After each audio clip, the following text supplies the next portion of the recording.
নমস্কার সবাইকে। আশা করি ভালো আছেন আপনারা।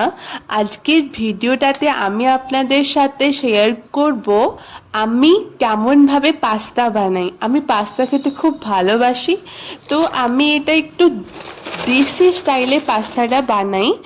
আপনারা কীরকমভাবে বানান আমাকে একটু কমেন্টে জানাবেন তো আমি এই প্রেশার কুকারটাতে বানাই, আমার অত বড় জায়গা নেই তাই। তো আমি জলে সামান্য একটু তেল আর নুন দিয়ে পাস্তাটাকে ফোটার জন্য আমি রেখে দিই কিছুক্ষণ।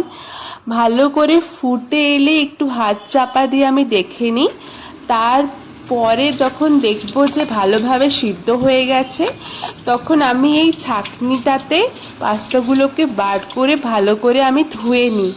এই ভিডিও বানানোর চক্করে আমার ফোনটা যে কতবার জলের ভিতরে পড়েছে কি বলবো, ওই জন্য ভালো করে ভিডিওটাও আমি করতেই পারিনি।